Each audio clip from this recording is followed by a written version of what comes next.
Hello friends, welcome to Tyre Plus. कैसे हैं आप सभी लोग? आए बच्चे होंगे, मस्त होंगे, बढ़िया होंगे और आपकी पढ़ाई बेहतरीन तरीके से चल रही होगी। तो चलिए क्लास को शुरू करते हैं बिना देरी के। दोस्तों, जैसा कि आपको पता है, यूपीजी के चैप्टर वाइज एमसीक्यू 8 AM पर एक क्लास होती है ओनली संडे को, और हिंदी चैप्टर वाइज एमसीक्यू एक क्लास होती है 9 AM पर मंडे टू सैटरडे।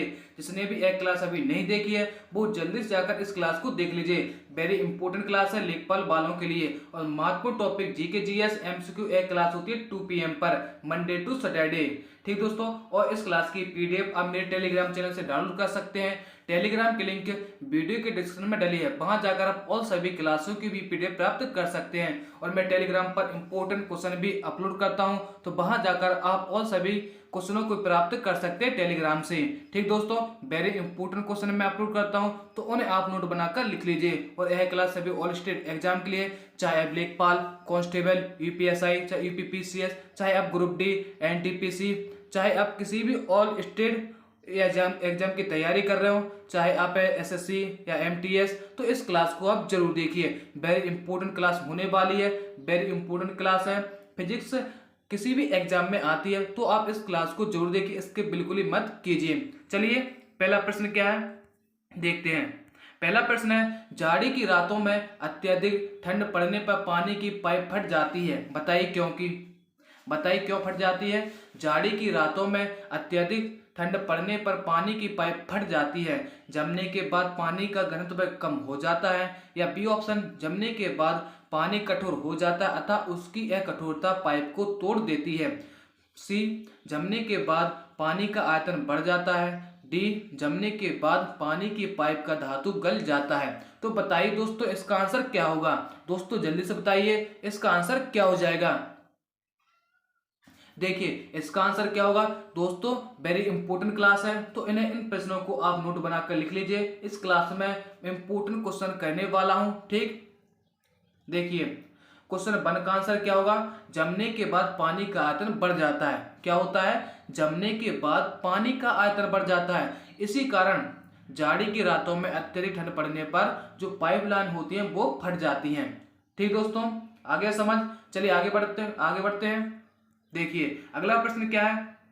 भारी अगला प्रश्न है, पानी से भरी दाढ़ गली बोतल जमने पर टूट जाएगी, बताइए। जमने पर बोतल सिकुड़ती है। बी ऑप्शन, जमने पर जल का आयतन घट जाता है, या जमने पर जल का आयतन बढ़ जाता है। कांच ऊष्मा का कुचालक है, बताइए। देखिए इसका आंसर क्या होगा? देखिए जल्दी से बताइए क्या आंसर हो जाएगा? तो इसका आंसर हो जाएगा क्या? सी, जमने पर जल का आयतन बढ़ जाता है। दोस्तों सिंपल सा तरीका है, जहां भी आपसे पूछा जाए कि पाइप फट जाए किसी या बर्फ की वजह से, या पानी से भरी दाढ़ लगी बोतल जमने पर टूट जाती है, या जमने से जहां भी आपसे पूछा जाए, तो वहां पर क्या होगा? आयतन बढ़ता है। आयतन के कारण ही यह क्रिया होती है। ठीक दोस्तों, ध्यान रखेंगे आप। जमने के कारण से यह क्रिया होती है, आयतन बढ़ जाता है, जिस कारण से या बोतल हो या कोई पाइप हो तो फट जाती है। चलिए आगे बढ़े। अगला प्रश्न क्या है देखते हैं। जल के आयतन में क्या परिवर्तन होगा यदि तापमान 9 डिग्री सेल्सियस से गिरा कर 3 डिग्री सेल्सियस कर दिया जाता है? आयतन में की परिवर्तन नहीं होगा। आयतन पहले बढ़ेगा और बाद में घटेगा। आयतन पहले घटेगा और बाद में बढ़ेगा, या पानी जम जाएगा। तो बताइए क्वेश्चन 3 का आंसर क्या हो जाएगा? तो इसका आंसर हो जाएगा, आयतन पहले घटेगा और बाद में बढ़ेगा। चलिए अगले प्रश्न को बढ़ते हैं। एक झील में तैरने वाली इस्पात की नाव द्वारा विस्थापित पानी का भार कितना है, बताइए। भार भार कितना है, बताइए। एक झील में तैरने वाली इस्पात की नाव के लिए नाव द्वारा विस्थापित पानी का भार कितना है? नाव के भार से कम, नाव के भार से ज्यादा, या नाव के उस भाग के भार के बराबर जो झील के पानी की सतह के नीचे है, या नाव के भार के बराबर? बताइए दोस्तों, वेरी इंपॉर्टेंट प्रश्न है, इन्हें आप नोट बनाकर लिख लीजिए। और जिसने भी अभी वीडियो को शेयर नहीं किया वो जल्दी से जाकर शेयर करते रहिए। ठीक, और लाइक भी करते रहिए, चैनल को सब्सक्राइब भी करते रहिए। बताइए क्वेश्चन 4 का आंसर क्या होगा? तो इसका आंसर क्या हो जाएगा? सी, यानी नाव के उस भाग के बाहर के बराबर जो झील के पानी की सतह के नीचे है। चलिए नेक्स्ट प्रश्न। किसी कालीन की सफाई के लिए यदि उसे छड़ी से पीटा जाए तो उसमें कौन सा नियम लागू होता है? दोस्तों बताइए, ध्यान से पढ़िए प्रश्न क्या है और इसका उत्तर बताइए। गति का पहला नियम, गति का दूसरा नियम या तीसरा नियम, गति के पहले और दूसरे नियम का संयोजन। बताइए क्या आंसर हो जाएगा? तो इसका आंसर हो जाएगा गति का पहला नियम। चलिए नेक्स्ट प्रश्न। सड़क पर चलने की अपेक्षा बर्फ पर चलना कठिन है क्योंकि बर्फ सड़क से सख्त होती है। सड़क बर्फ से सख्त होती है। जब हम अपने पैर से धक्का देते हैं तो बर्फ कोई प्रतिक्रिया व्यक्त नहीं करती। बर्फ में सड़क की अपेक्षा घर्षण कम होता है। तो यानी हमारा ऑप्शन क्या होगा? डी, बर्फ में सड़क की अपेक्षा घर्षण कम होता है। समझ में आया? अगर जैसे कि आप बरसात के समय वो बोलते हैं ग्रीन कलर की, कई बोलते हैं ना, आप फिसलन हो जाती है या बरसात के समय आप फिसल जाते हैं, तो यही कारण है, घर्षण के कारण। ठीक, चलिए आगे बढ़ते हैं। देखिए नेक्स्ट प्रश्न क्या है? रोड़ी युक्त सड़क की तुलना में बर्फ पर चलना कठिन होता है। बर्फ मुलायम एवं स्पंजी होता है जबकि रोड़ी कठोर होती है। पैर तथा बर्फ के मध्य घर्षण बल रोड़ी एवं पैर के मध्य घर्षण बल की तुलना में कम होता है। बर्फ पर घर्षण बल रोड़ी की तुलना में अधिक होता है या उपरोक्त में से कोई नहीं। तो क्वेश्चन 7 का आंसर क्या होगा? देखिए इसका आंसर हो जाएगा बी। चलिए नेक्स्ट प्रश्न को बढ़ते हैं। लकड़ी के सिलेंडर कार पात्र को खींचने की बजाय लुढ़काना आसान होता है क्योंकि जब उसे खींचा जाता है तो वस्तु का भार कार्यकारी होता है। देखिए बी ऑप्शन, लुढ़कन अवस्था घर्षण बल फिसलन अवस्था के घर्षण बल की तुलना में बहुत कम होता है। सी ऑप्शन, खींचने की अवस्था में सड़क के संपर्क में बैरल का पृष्ठ क्षेत्रफल अधिक होता है। या डी ऑप्शन, उपरोक्त विकल्पों के अतिरिक्त कोई विकल्प नहीं। बताइए तो इसका आंसर क्या होगा? बी। ठीक, आगे समझ, चले आगे बढ़े। एक नदी में चलता हुआ जहाज समुद्र में आता है।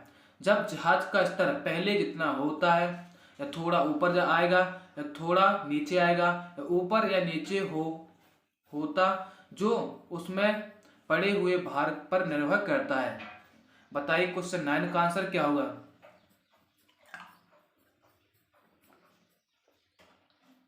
बताइए क्वेश्चन 9 का आंसर क्या होगा? क्वेश्चन 9 का आंसर क्या होगा? तो इसका आंसर क्या हो जाएगा? थोड़ा ऊपर आएगा। चलिए आगे बढ़े। लोहे की कील पारे में क्यों तैरती है जबकि यह पानी में डूब जाती है? लोहे की पारे में रासायनिक क्रिया की प्रवृत्ति पानी की तुलना में क्या होती है? कम होती है। बी ऑप्शन देखिए, लोहे का भार पानी से तथा पारे से कम, लोहे का घनत्व पानी से अधिक तथा पारे से कम, पारा पानी से भारी है। तो बताइए दोस्तों इसमें से आंसर क्या होगा सही? देखिए क्वेश्चन 10 का आंसर हो जाएगा सी, लोहे का घनत्व पानी से अधिक है। लोहे का घनत्व पानी से अधिक है तथा पारे से कम। चलिए नेक्स्ट प्रश्न। क्रिकेट का खिलाड़ी तेजी से आती हुई बॉल को क्यों आगे हाथ को पीछे खींचकर पकड़ता है? बताइए, क्रिकेट का खिलाड़ी तेजी से आती हुई बॉल को क्यों हाथ को पीछे खींचकर पकड़ता है? बॉल विश्राम की स्थिति में आ सकती है, बॉल त्वरित स्थिति में रह सकती है, या हो सकता है कि उसे कंबल लगने की आवश्यकता हो, या डी ऑप्शन, हो सकता है कि उसे अधिक बल लगाने की आवश्यकता हो। तो दोस्तों इसका आंसर क्या होगा? तो इसका आंसर हो जाएगा बॉल विश्राम की स्थिति में आ सकती है। चलिए नेक्स्ट प्रश्न की ओर बढ़ते हैं। बल गुणनफल है, बताइए द्रव्यमान और वेग का, द्रव्यमान और त्वरण का, भार और वेग का, भार और त्वरण का। तो इसका आंसर क्या हो जाएगा? द्रव्यमान और त्वरण का, m इंटू ए। ठीक, F बराबर m इंटू ए। चलिए आगे बढ़े। जब कोई व्यक्ति चंद्रमा पर उतरता है तो उसके शरीर में उपस्थित पदार्थ की मात्रा में परिवर्तन होता है, भार घट जाता है तथा मात्रा अपरिवर्तित रहती है। भार में परिवर्तन होता है, मात्रा तथा भार दोनों में कमी होती है। देखिए क्वेश्चन 13 का आंसर क्या होगा? क्वेश्चन 13 का आंसर क्या हो जाएगा? बी, भार घटता है तथा मात्रा अपरिवर्तित रहती है। ठीक, चले आगे बढ़े। यानी कहने का मतलब यह है इस प्रश्न का, पृथ्वी पर यानी जब व्यक्ति का अगर पृथ्वी पर अगर भार 60 है, 60 केजी है और चंद्रमा पर जाने पर उसका भार 1/6 गुणित 60 यानी 10 केजी बचता है। ठीक, चलिए आगे बढ़े। आ गया समझ? देखिए नेक्स्ट प्रश्न। यदि हम भूमध्य रेखा से ध्रुवों की ओर जाते हैं तो जी का मान क्या होता है? बढ़ता है या घटता है? वही बना रहता है या 45 अक्षांश तक घटता है? बताइए। तो इसका आंसर क्या होगा? तो इसका आंसर हो जाएगा बढ़ता है। चलिए नेक्स्ट प्रश्न। शरीर का वजन पृथ्वी की सतह पर सभी जगह एक समान होता है या ध्रुवों पर अधिक होता है या विषुवत रेखा पर अधिकतम होता है या मैदानों की तुलना में पहाड़ियों पर अधिक होता है? तो इसका आंसर क्या होगा? तो 15 का आंसर हो जाएगा ध्रुवों पर क्या होता है? वजन अधिक होता है। चलिए नेक्स्ट प्रश्न। व्यक्ति पृथ्वी की सतह की तुलना में चंद्रमा की सतह पर अधिक ऊंचा क्यों उछल सकता है? चंद्रमा की सतह पर खुरदरी होती है या चंद्रमा का कोई वायुमंडल नहीं होता है? चंद्रमा में गुरुत्वाकर्षण के कारण त्वरण पृथ्वी की तुलना में कम होता है या चंद्रमा पृथ्वी से अधिक ठंडा होता है? तो इसका आंसर क्या हो जाएगा? सी। चलिए नेक्स्ट प्रश्न की ओर बढ़ते हैं। नेक्स्ट प्रश्न है सवाल। 20 केजी के वजन को जमीन के ऊपर 1 मीटर की ऊंचाई पर पकड़े रखने के लिए क्या कार्य लगता है? बताइए दोस्तों, बताइए, हल करके बताइए क्या आंसर होगा। दोस्तों इसका हल आपको मुझे कमेंट करके बताना है। इसकी मैं हिंट दे देता हूं, इसका आंसर क्या होगा। देखिए इसका आंसर होगा 0। आपको इसे सॉल्व करके मुझे बताना है। ठीक, यह आप होमवर्क के रूप में प्राप्त कीजिए। ठीक दोस्तों, HW। चलिए नेक्स्ट प्रश्न। एक व्यक्ति की दीवार को धक्का लगाता है, एक व्यक्ति दीवार को धक्का देता है, उसे विस्थापित करने में असफल रहता है, तो वह क्या करता है? बताइए। कोई भी कार्य है उसका कार्य करता है या नहीं? तो वह कार्य क्या होगा उससे पूछा गया आपसे। तो ये ऑप्शन है कोई भी कार्य नहीं, यह ऋणात्मक कार्य, धनात्मक परंतु अधिकतम कार्य नहीं, अधिकतम कार्य। तो इसका आंसर क्या होगा? कोई भी कार्य नहीं करता है। व्यक्ति द्वारा दीवार पर धक्का लगाया जाता है तो वह किसी प्रकार का कार्य नहीं करता है। नेक्स्ट, पहाड़ी पर चढ़ना या पहाड़ी पर चढ़ता एक व्यक्ति आगे की ओर झुकता जाता है, यही क्योंकि जो पहाड़ी पर कोई व्यक्ति चढ़ता है तो आगे की ओर झुकता है। इसका कारण क्या है? तेज चल सके, फिसलने की संभावना कम हो जाए या शक्ति संरक्षण हेतु या स्थायित्व बढ़ाने के लिए? बताइए। क्वेश्चन 19 का आंसर क्या होगा? तो इसका आंसर हो जाएगा स्थायित्व बढ़ाने के लिए। ठीक, चलिए नेक्स्ट प्रश्न। पीसा की ऐतिहासिक मीनार तिरछी होते हुए नहीं गिरती है क्योंकि? बताइए। पीसा की ऐतिहासिक मीनार तिरछी होते हुए भी नहीं गिरती है। ए ऑप्शन देखिए। इसके गुरुत्व केंद्र से जाने वाली ऊर्ध्वाधर रेखा आधार से होकर जाती है। इसकी गुरुत्व केंद्र से होकर जाने वाली ऊर्ध्वाधर रेखा आधार से होकर नहीं जाती है। इसकी पीछे ईश्वरीय प्रवाह है। यह एक आश्चर्य है। बताइए क्वेश्चन 20 का आंसर क्या हो जाएगा? तो इसका आंसर हो जाएगा ए। चलिए नेक्स्ट प्रश्न की ओर बढ़ते हैं। जब एक ठोस पिंड को पानी में डुबोया जाता है तो उसके भार में ह्रास होता है। यह ह्रास कितना होता है? ए ऑप्शन देखिए, विस्थापित पानी के भार के बराबर, या विस्थापित पानी के भार से कम, या विस्थापित पानी के भार से अधिक। डी ऑप्शन, विस्थापित पानी के भार से संबंधित नहीं। बताइए तो इसका आंसर क्या होगा? 21 का आंसर क्या हो जाएगा? दोस्तों तुरंत प्रभाव से बताइए क्या आंसर होगा। देखिए विस्थापित पानी के भार से कम। चलिए नेक्स्ट प्रश्न की ओर बढ़ते हैं।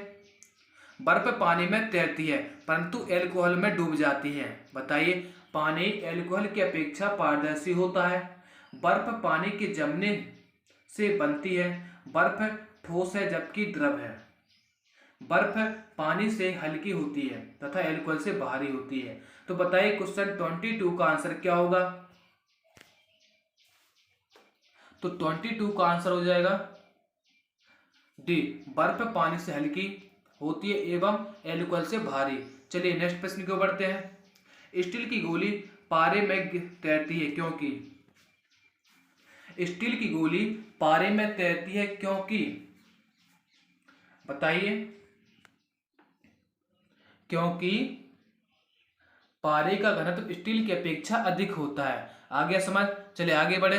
दोस्तों सिर्फ 2 प्रश्न और बाकी हैं, इन्हें जल्दी से बताइए। इनका उत्तर क्या होगा? एक लोहे की गेंद पारद, या इसका होगा एक लोहे की गेंद पारे या मरकरी से भरी बाल्टी में गिराई जाती है तो यह बाल्टी की पेंदी में बैठ जाएगी, यह पारे की सतह पर तैरेगी, यह घुल जाएगी, या उपरोक्त में से कोई नहीं।